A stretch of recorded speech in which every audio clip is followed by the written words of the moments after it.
কথাটো হ'ল যে যোৱাকালি আপোনালোকে সবেই জানে আমাৰ অসমৰ যে দক্ষিণ চালমা মানকাছৰ জিলাখন মেঘালয়ৰ মাজত সোমাই আছে। গোটেই মেঘালয়ৰ মাজেদিহে আমি দক্ষিণ চালমাত যাব লাগে মোৰ সমষ্টিত বা মোৰ জিলাখনত। আৰু সেই জিলাৰ মেঘালয়ৰ এটা সীমাৱৰ্তী অঞ্চল ৰাজাবোলাৰ পাথৰ কুঁৱেৰীবিলাক আটছিক নামৰ NGO হওক বা এটা গ্ৰুপৰ কিছু ভলেণ্টিয়াৰ্ছে আহি পাথৰ কুঁৱেৰীবিলাক ইলিগেল বুলি তেখেতে এইটো ইনকুৱাৰী কৰিব আহিছিল। যিয়ে নহওক তেখেতসকলৰ মাজত কিবা হ'ল, ইনকুৱাৰী বৈধ অবৈধ এইবিলাক আমি নাজানো। তাৰে কিছুমান মেঘালয়ৰ কিছুমান অনাগাৰো মানুহ যিবিলাকে কুঁৱাৰী চলাই আছিল সিহঁতৰ মাজত এটা ক্লেশ সৃষ্টি হ'ল। যেতিয়া তেখেতৰ মাজত ক্লেশ সৃষ্টি হৈছে, ক্লেশৰ ফলত তেখেতসকলৰ মাৰপিট হৈছে, এজন গাৰো যুৱক হস্পিটেলত যাওঁতে মৃত্যু হৈছে আৰু কেইবাজন হস্পিটেলত আছে। এনেকুৱা এটা ইনচিডেণ্ট ঘটিছে। দুটা পক্ষই মেঘালয়ৰ, এটা পক্ষও অসমৰ নহয়। আৰু এই দুই পক্ষৰ মানুহৰ মাজত এটা ইনচিডেণ্ট যিটো হ'ল, এটা দুৰ্ভাগ্যজনক ঘটনা, এজন গাৰো ভাই ঢুকালে। অত্যন্ত মৰ্মাহত ঘটনা, যিটো ঢুকাব নালাগিছিল বা এনেকুৱা এটা অত্যাচাৰ হ'ব নালাগিছিল। পৰৱৰ্তী তাৰ কনচিকুৱেঞ্চটো হ'ল কি, গোটেই আমাৰ দক্ষিণ চালমা মানকাছৰ জিলাৰ যিমানখিনি লেবাৰ তাত আছে, কিছুমান সৰু সৰু বেপাৰী আছে, শুকান মাছৰ বেপাৰী, চব্জিৰ বেপাৰী, কণীৰ বেপাৰী, লেবাৰ মিস্ত্ৰী, বিভিন্ন কনষ্ট্ৰাকশ্যন ৱাৰ্ক, বিভিন্ন ধৰণৰ কামত, কণ্ট্ৰেকচুৱেল ৱাৰ্কত, বিভিন্ন ধৰণৰ কামত আমাৰ নন ট্ৰাইবেল মানুহবিলাক বা আমাৰ যিখিনি অসমৰ মানকাছৰ মানুহবিলাক মেঘালয়ত কাম কৰে। তোৰা, আমপাতি, বিভিন্ন West Garo Hills, East Garo Hills, Ampati, এনেকুৱা North Garo Hills, South Garo Hills, বিভিন্ন মানুহ কাম কৰে।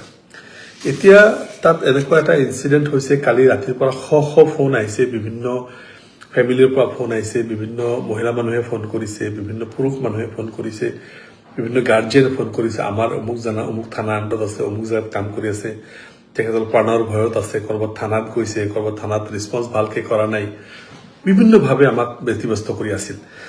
আমিও অত্যন্ত চিন্তিত হৈছিলোঁ যে যিহেতু ইয়াৰ আগতো কেইবাবাৰো আমাৰ গাৰো হিলছ আৰু আমাৰ অসমৰ মাজত, অসমৰ চাউথ চালমা মানকাছৰ মানুহৰ কেইবাবাৰো ক্লেছ হৈছে আৰু বহুত মানুহ মৰিছিল, ঘৰ বাৰী এৰিছিল, জ্বলোৱা জ্বলি বিভিন্ন ইনচিডেণ্ট হৈছিল, বয়কটো হৈছিল। তো এইবাৰ আমি এই ঘটনাত শংকিত হৈ গ'লো, মানুহবিলাক চিন্তিত হৈ গ'ল, কেনেকৈ তাৰ পৰা পলাই আহিব পাৰি তাৰ কাৰণে চিন্তা চৰ্চা আৰম্ভ হ'ল, বা কেনেকৈ তাত চিকিউৰিটি পাব পাৰি। ইমিডিয়েট আমি এইটো আমাৰ জিলা আয়ুক্ত ৰাহুল কুমাৰ গুপ্তা ডাঙৰীয়াৰ লগত কথা পাতিলোঁ, আমাৰ SP সিংহৰা মিলিয়ালত ৰাতি কালি কথা পাতিলোঁ, এডিশ্যনেল SP শ্ৰী প্ৰতাপ চন্দ্ৰ দাস, আমাৰ এডিশ্যনেল SP, তেখেতৰ লগত কথা পাতিলোঁ। এইবিলাকে ইমিডিয়েটলি তেখেতসকলৰ লগত যোগাযোগত আছিল। চিভিল এডমিনিষ্ট্ৰেশ্যন, আমাৰ DC, তোৰাৰ DC, আমপাতিৰ DC লগত যোগাযোগত আছিল ৰাতিটো 12টা-1টালৈকে। তাৰপিছত আমাৰ SP, এডিশ্যনেল SP, তেখেতসকলৰ পুলিচ এডমিনিষ্ট্ৰেশ্যনত যোগাযোগ আছিল। কোন ঠাইত কি প্ৰব্লেম হৈছে আমি জনাইছোঁ, তেখেতসকলে চল্ভ কৰাৰ চেষ্টা কৰিছে। আৰু কালি ৰাতিয়ে এটা ডিচিশ্যন হৈ গ'ল যে আজি ৰাতিপুৱাৰ ভাগত দুয়োফালৰ মানুহৰ মাজত এটা পিচ কমিটি হ'ব, কেনেকৈ পিচটো ৰিষ্ট'ৰ কৰিব পাৰি, শান্তিটো বহাল ৰাখিব পাৰি, তাৰ কাৰণে এটা আজি পিচ কমিটিৰ মিটিং আছে। আৰু আমি আশা কৰিছোঁ যে আপোনালোকে ইমান পেনিক হ'ব নালাগে, ইমান ভয় খাব নালাগে। এই কথাবিলাক অলৰেডি আমি টাচত আছোঁ আৰু গভৰ্ণমেণ্টে আমাৰ লগত টাচ চলি আছে। আমি তাৰ লিডাৰবিলাকৰ লগত কথা পাতিছোঁ, বিভিন্ন গাৰো যিখিনি লিডাৰ্ছ আছে তেখেতৰ লগত কথা পাতি আছোঁ, তাৰ MLA লগত কথা পাতি আছোঁ। ইভেন চিফ মিনিষ্টাৰ ডাইৰেক্ট পোৱা নাই, কিন্তু চিফ মিনিষ্টাৰ টাচত থকা মানুহৰ লগত কথা পাতিছোঁ, যাতে এই বস্তুটো কোনো পধ্যেই এটা ব্যাপক হিংসাৰ ৰূপত পৰিণত নহয়। আৰু এটা দুটা গ্ৰুপৰ মাজত কাজিয়াত যাতে বেলেগ পক্ষ ইনভলভ হৈ বেলেগ পক্ষ যাতে পানিছমেণ্ট হ'ব নালাগে, তাৰ কাৰণে ব্যৱস্থা চলাবৰ কাৰণে আমি চেষ্টাত আছোঁ। এই লগতে আমি সকলো পক্ষকে অলপ সংযত হ'বৰ কাৰণে, উৰা বাতৰিত কাণ নিদিবৰ কাৰণে, বিভিন্ন উৰা বাতৰি আহি থাকে। মোৰ তাতো বিভিন্ন উৰা বাতৰি, তাত 3জন মাৰিছে, তাত 5জন মাৰিছে, তাত 7জন মাৰিছে, তাত ঘেৰাও কৰি ৰাখিছে, তাত মাৰি পেলাই দিছে, এইবিলাক বিভিন্ন উৰা বাতৰি মোৰ তালৈকে আহি থাকে।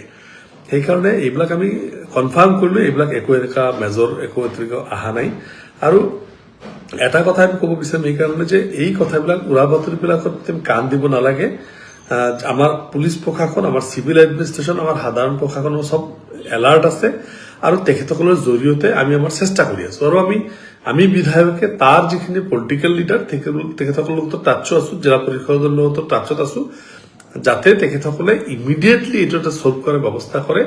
এইটো যাতে দুটা ৰাজ্যৰ মাজত ক্লেশ নহয়, দুটা জনগোষ্ঠীৰ মাজত ক্লেশ নহয়, গাৰো অনাগাৰৰ মাজত যাতে ক্লেশ নহয়, এই কথাবিলাক বা অসম মেঘালয়ৰ মাজত ক্লেশ নহয়, এই কথাটো আমি অত্যন্ত গুৰুত্ব সহকাৰে আৰু সিৰিয়াছলি এই বস্তুটো আমি লৈছো, যাতে কোনো পদ্ধেই কোনো মানুহ এফেক্ট হ'ব নোৱাৰে বা নালাগে। আমাৰ মানুহবিলাকে অলপ সংযত হ'ব কাৰণে অনুৰোধ কৰিছো। তেখেতসকলক আমি আজি ফেচবুক পোষ্টৰ জৰিয়তে আমি অনুৰোধ কৰিছো যাতে কোনো পেনিক নহয়, হতাশাত নুভোগে বা উৰা বাতৰিত কাম নিদিয়ে। খুব চিনচিয়াৰলি এটা বস্তু চাবলৈ উৰা বাতৰি, এনেকুৱাকে উৰা বাতৰি আহি যাব। আজিকালি ছচিয়েল মিডিয়াৰ যুগ, লগে লগে এইটো খবৰ সেইটো খবৰ, এনেকুৱা খবৰ তেনেকুৱা খবৰ মিছা স্প্ৰেড কৰিব আৰু মানুহ হতাশ হ'ব। এইটোত যাতে নহয়, প্ৰত্যেকটো ফেমিলিক আমি আশ্বস্ত কৰিব বিচাৰিছো আমাৰ অসমৰ তেখেতসকলে ছেফ কৰি ৰখাৰ কাম কৰা, পৰিৱেশ সৃষ্টি কৰা আৰু ঘৰলৈ যদি ঘূৰি আহিব বিচাৰে ঘৰলৈ ঘূৰি অনাৰ সকলো ব্যৱস্থাই আমি এইটো চেষ্টা কৰি আছো। আপোনালোকে পেনিক নহব আৰু আপোনালোকৰ হৈ আমি কাম কৰি আছো, দিনে নিশাই কাম কৰি আছো আৰু আমি টাচত আছো চবৰ লগতে, civil administration, district administration, political leaders, তেখেতসকলৰ গভৰ্ণমেণ্টৰ লগত আমি টাচত আছো। চবকে অলপ সংযত হ'ব কাৰণে অনুৰোধ কৰিছো আৰু ভুৱা প্ৰচাৰ যাতে নকৰে। কালি ৰাতি মই নিজেও এটা হতাশ হৈ গৈছিলো যে এনেকুৱা হৈছে নেকি, কিন্তু সেনেকুৱা হোৱা নাই। আপোনালোকে ইমানখিনি পেনিক নহব, সকলোকে সংযত হৈ যিটো পিচ কমিটি দুটা এডমিনিষ্ট্ৰেশ্যনে ব্যৱস্থা কৰিছে, আজি শান্তি কমিটিৰ জৰিয়তে শান্তি অনাৰ চেষ্টা কৰি থকা হৈছে। আপোনালোক হতাশ নহব।